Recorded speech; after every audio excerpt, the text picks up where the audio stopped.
हर बांस की जिंदगी में बढ़ते उम्र की मोड़ पर एक ऐसा समय आता है जहां उसके सामने पहले दो रास्ते सरल और तुरंत समाधान देने वाले होते हैं और वही तीसरा रास्ता कठिन और पीड़ा देने वाला होता है।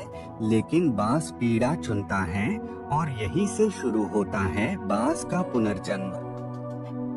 हमारी जिंदगी में कई ऐसे मौके आते हैं जब हमें परेशानियों का सामना करना पड़ता है। कई लोग तो जीवन में संघर्ष कर आगे निकल जाते हैं और कई अपने हालातों से हार मानकर खुद को जिंदगी के हवाले कर देते हैं। ऐसे में हमारी जिंदगी और हमारा खुद का कोई वजूद नहीं रहता। दुनिया उसी को सलाम करती है जो अपने कलाम खुद लिखते हैं। सिर्फ इंसान ही नहीं, कुदरत में हर प्राणी के साथ ऐसा होता है। तो आइए जानते हैं बांस के जीवन से जुड़ी आश्चर्यजनक किंतु एक ऐसा सत्य जो हम सबको प्रेरणा देगा। बांस लगभग 70 वर्ष जीता है, परंतु अपने जीवन के 40वें वर्ष में आते आते उसे एक महत्वपूर्ण निर्णय लेना पड़ता है। इस अवस्था में उसके शरीर के तीनों प्रमुख अंग बेअसर होने लगते हैं। पहला, पंजे लंबे और लचीले हो जाते हैं और शिकार को पकड़ने में कमजोर हो जाते हैं। दूसरा, चोंच आगे की तरफ मुड़ जाती है और भोजन निगलने में मुश्किलें पैदा होने लगती हैं। तीसरा, पंख भरी हो जाते हैं और सीने से चपकने से कारण पूरे खुल नहीं पाते हैं और उड़ाने सीमित कर देते हैं। भोजन ढूंढना, भोजन पकड़ना और भोजन खाना, तीनों प्रक्रियाएं अपनी धार खोने लगती हैं। उसके पास तीन ही रास्ते बचते हैं, या तो अपनी शरीर छोड़ दे, या अपनी प्रवृत्ति छोड़ गिद्ध की तरह त्यागे हुए भोजन पर निर्भर हो जाए, या फिर स्वयं को फिर से स्थापित करे आकाश के साफ तौर से जाहिर बादशाह के रूप में। जहां पहले दो रास्ते सरल और तुरंत समाधान देने वाले हैं, वही तीसरा अत्यंत पीड़ादायी और लंबा। बांस पीड़ा चुनता है और स्वयं को फिर से स्थापित करता है। वह किसी ऊंचे पहाड़ पर जाता है, एकांत में अपना घोंसला बनाता है और तब शुरू करता है पूरी प्रक्रिया। सबसे पहले वह अपनी चोंच चट्टान पर मार मार कर तोड़ देता है। अपनी चोंच से अधिक पीड़ादायक कुछ भी नहीं है पंछी रास के लिए।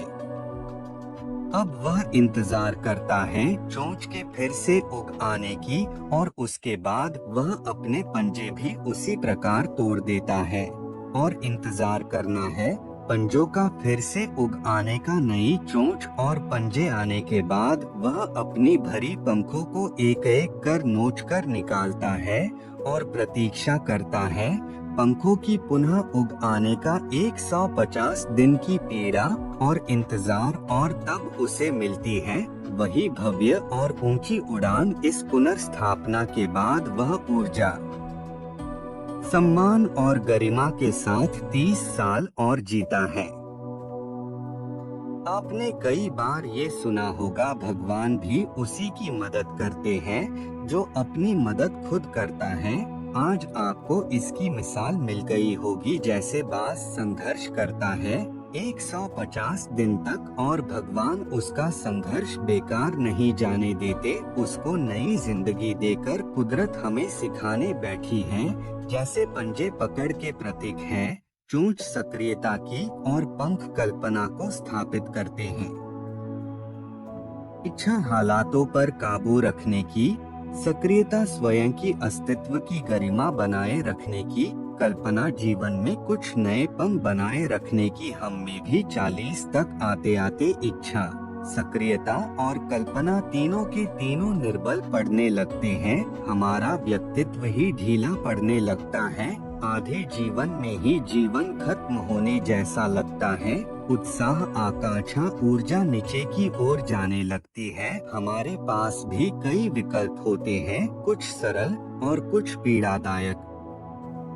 हमें भी अपने जीवन के मजबूरी भरे अतिलचीनेपन को त्याग कर काबू दिखाना होगा। बांस की पंजों की तरह हमें भी आलस पैदा करने वाली वक्र मानसिकता को त्याग कर ऊर्जा से भरी सक्रियता दिखानी होगी। बांस की चोंच की तरह हमें भी भूतकाल में जकड़े अस्तित्व के भारीपन को त्याग कर कल्पना की आजाद उड़ानें भरने होंगी। बांस की पंखों की तरह 150 दिन ना सही 1 माह ही बिताया जाए स्वयं को दोबारा स्थापित करने में। जो शरीर और मन से चिपका हुआ है उसे तोड़ने और नोचने में पीड़ा तो होगी ही। बांस तब उड़ाने भरने को तैयार होंगे। इस बार उड़ाने और ऊंची होगी, अनुभवी होंगी और अनंत की ओर जाएंगी। जीत तक जंग जारी रहेंगी।